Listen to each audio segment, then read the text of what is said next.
Hey guys, welcome back to another What's for Dinner video. I have 4 delicious meals to share with you in today's video. One of them was filmed a little bit differently because it was originally going to be a part of a vlog that I never ended up completing, but it was a really simple meal with a seasoning combo that I wanted to share with you, so I figured I would just include it in this What's for Dinner video. Let's get into the first meal. So I pulled out some steaks. We put a dry rub on them that I used to make all the time for pork chops.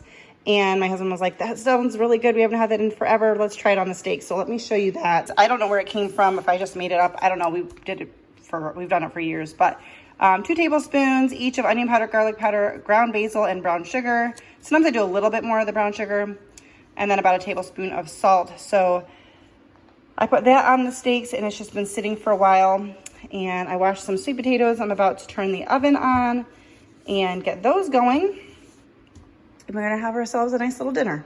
All right, so I have the oven preheating to 425, and I just washed and dried the sweet potatoes, made some slashes in them with a knife and rubbed them, well, I didn't really rub them with oil. I just used my oil spray, but coated them with oil. I'll probably put a little bit of salt on. Hang on.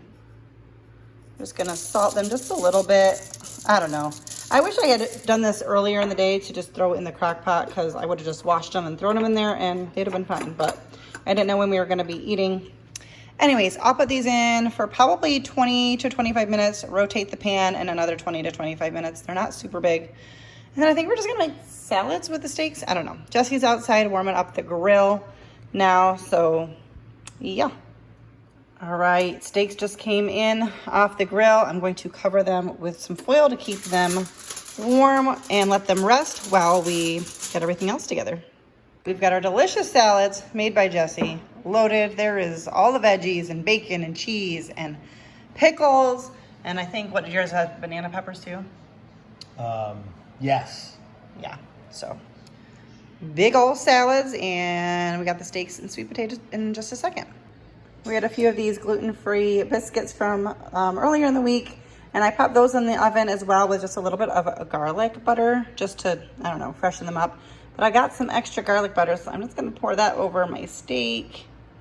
And I put some butter and brown sugar on my sweet potato. Looks delicious.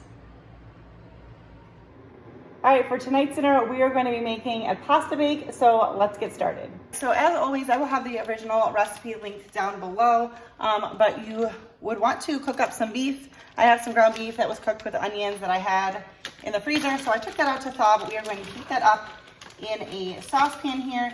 And I have my pasta cooking right now, and you want to cook it just shy of being done. You want to stop it like 2 minutes before it's done. All right, so while my beef is heating up, my noodles, they're actually almost done. We're going to begin mixing together. Let's see, I'm cutting this recipe in half.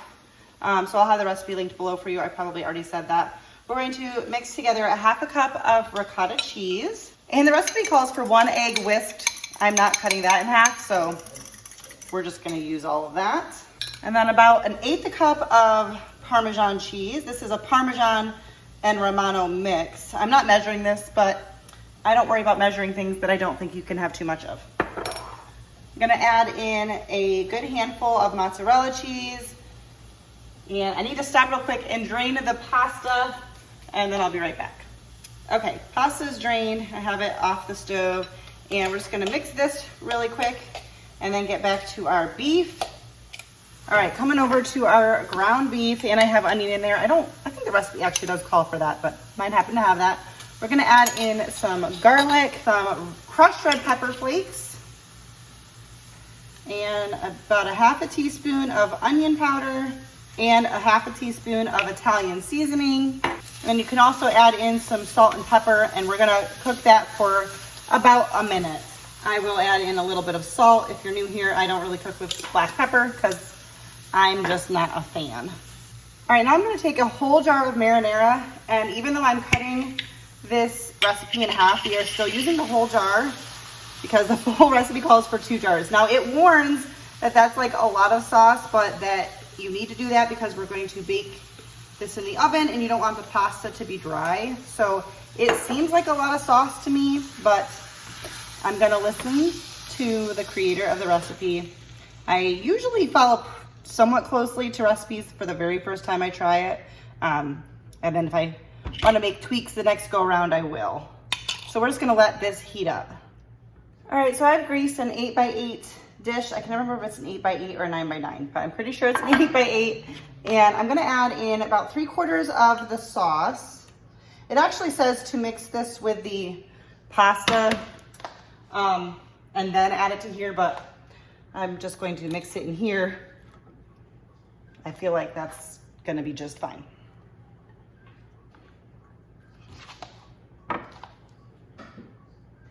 And I literally just sent a pasta noodle covered in red sauce on my slipper.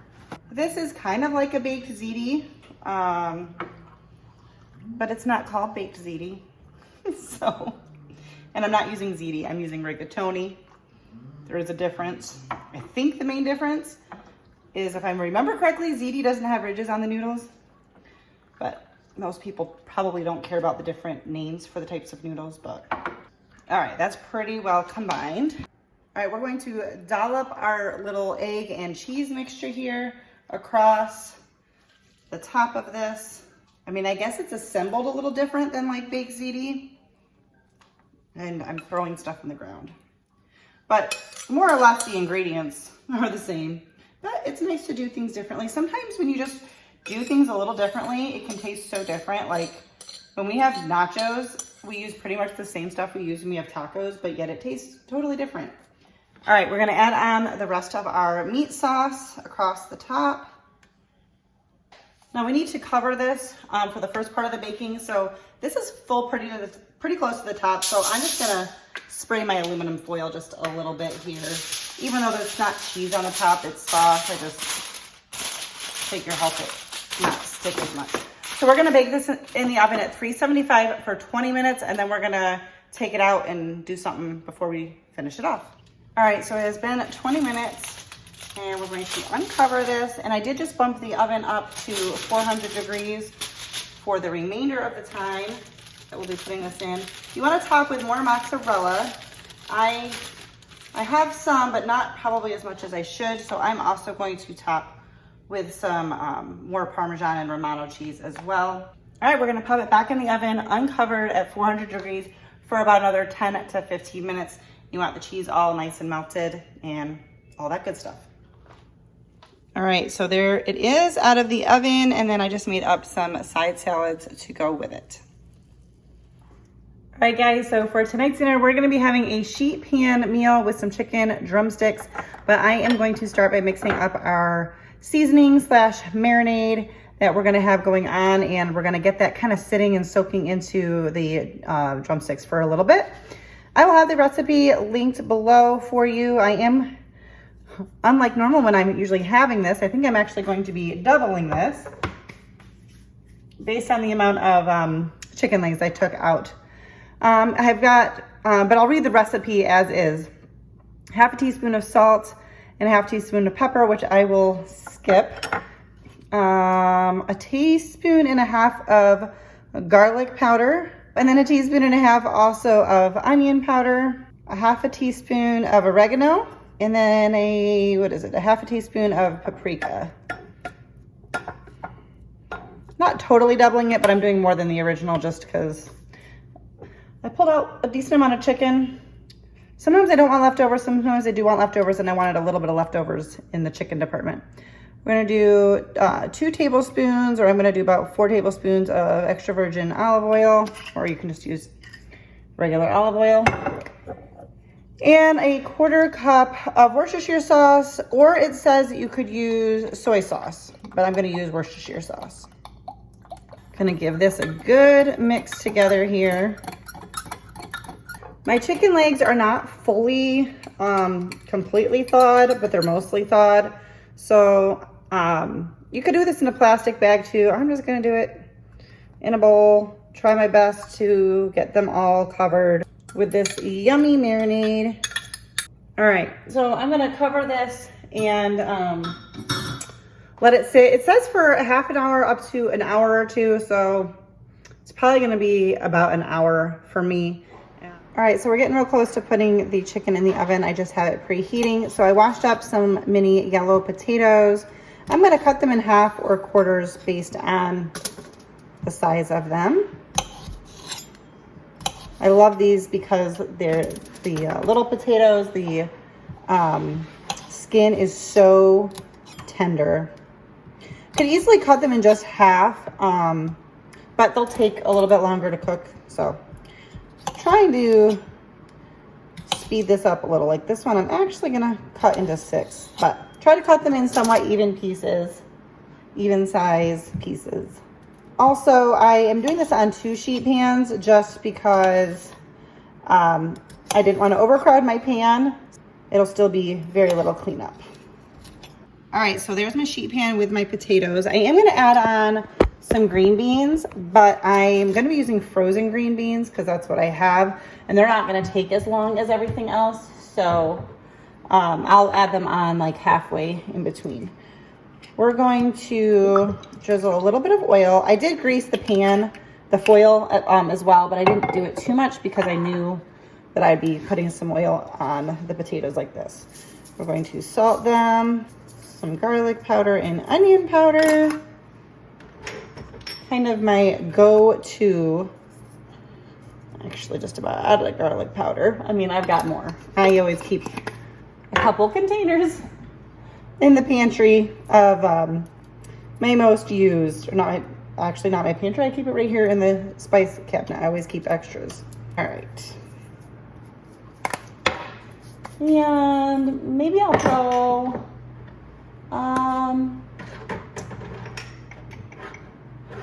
what do I want to put in there? I wanted to add parsley, but I don't know if I see any parsley.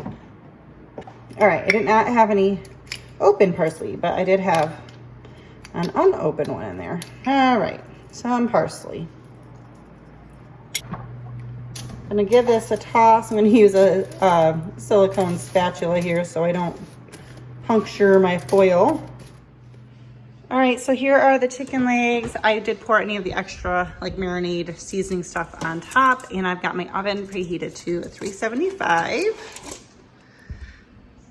I'm gonna put these on the top rack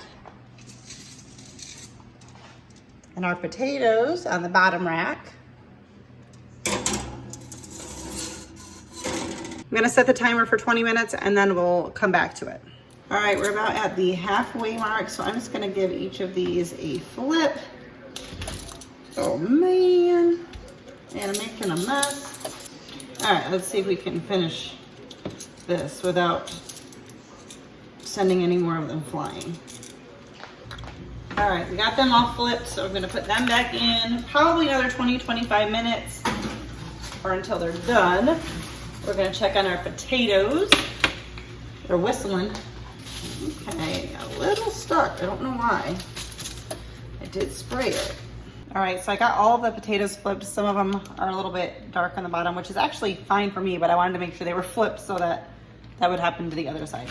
I have a bag of frozen green beans, and we are just going to toss that on here. I sprayed the pan again, and I'm just gonna spray the tops with some olive oil spray. We're gonna salt these. I'm also gonna do a little garlic powder and onion powder because I just think that's always a good choice.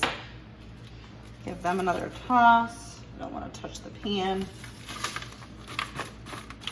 All right, and now we're gonna pop this back in the oven for probably 15 or so minutes.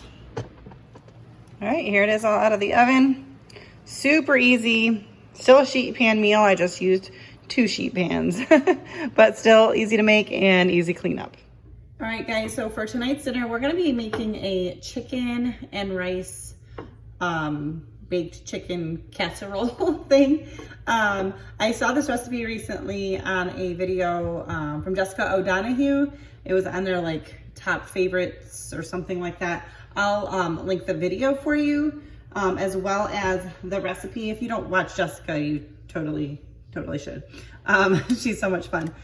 So we're gonna get started by, I've got an onion. I only did a half an onion because whole onion just seemed like a lot. And we're gonna add in some garlic. I think I might just, I thought I was gonna finish out this jar, but that might be a little too much. No, maybe not.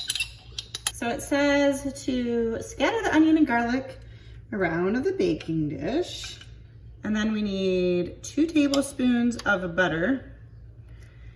And we're just going to place that in the center and put this in the oven at 350 for about 15 minutes, but we're gonna, it says to check it at 12. And if anything's starting to brown too much, you'll just kind of stir it around a little bit.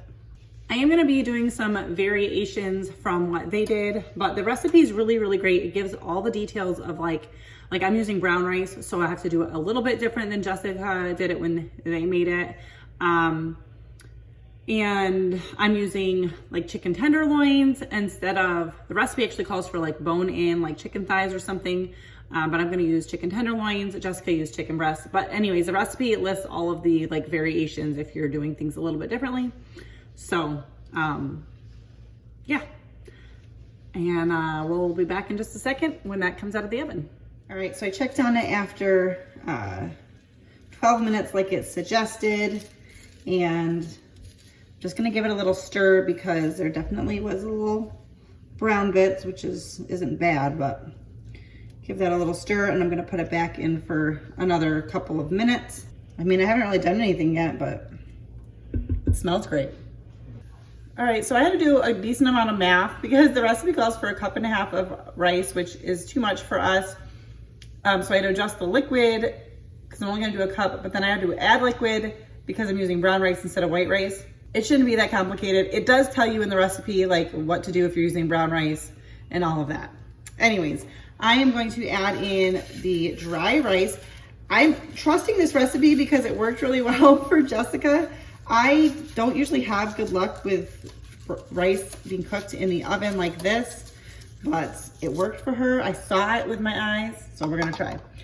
And I had to really adjust, the liquid was the part I had to do a lot of math on, but we've got some chicken stock. I'm actually gonna add in some salt because my chicken stock is homemade and I never salt it when I make it. So we're gonna add that and water, and it's been heated up. You want hot water and chicken broth. And so we're just going to pour that over the rice. Now, Jessica did use just chicken breast, which is, according to the recipe, you're supposed to add that afterwards, but she added it right from the beginning. So I probably could do that, but I'm gonna follow the recipe and add it later because I'm actually using chicken tenderloins and they're smaller, so I don't think they're gonna take as long. So I am going to put this in the oven. I'm gonna do like 45 minutes, and then I'm going to add in the chicken.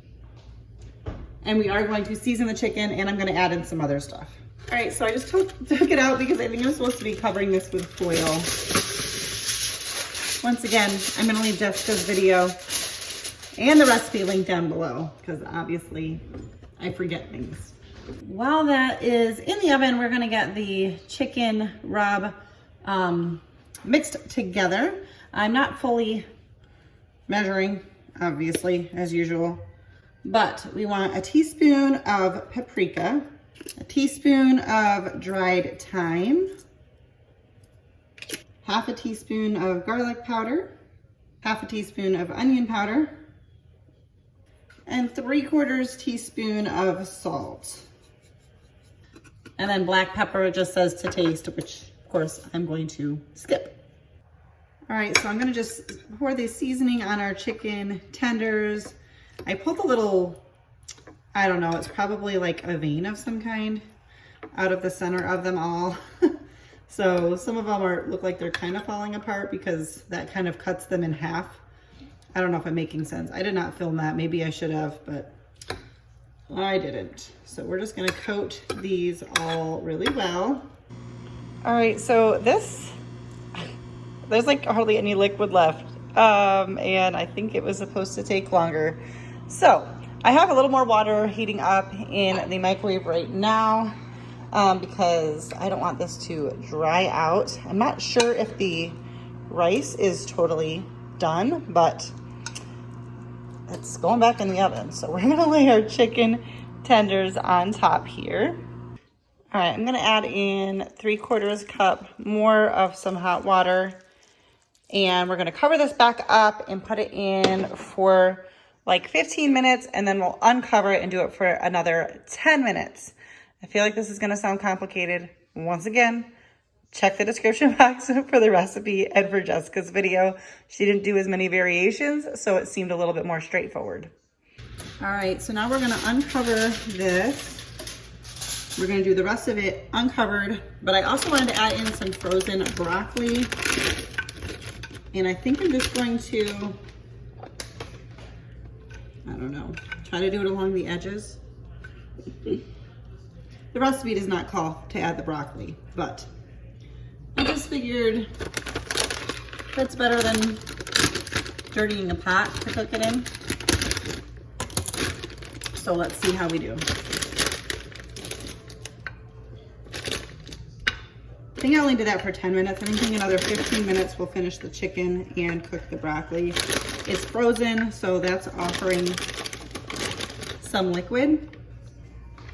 All right, we're throwing this back in the oven for 15 minutes. All right, so the broccoli's getting there, but it's not quite tender enough. And I forgot that the recipe did mention spraying the chicken towards the end with some oil. So I'm gonna do that now. I guess it's supposed to help it get good coloring. Oh, my bottle's just about empty. Hang on, gotta get another one. Add a fresh one in the pantry. Oh, that sprays better. And we are going to put this back in the oven for probably another 5 to 10 minutes. Just wanna get the broccoli a little bit more tender. All right, so here it is out of the oven. And I decided to not top it with cheese on the whole thing, but I probably will on my serving. All right, so I just topped mine with a little bit of cheese just because it sounded good to me. It'll all melt when I mix it all together, and I sprinkled on a little bit of parsley. But that's it for tonight's dinner, and that's it for today's video. If you liked it, don't forget to give it a big thumbs up. Subscribe if you are new, and I will see you in my next video. Bye, guys.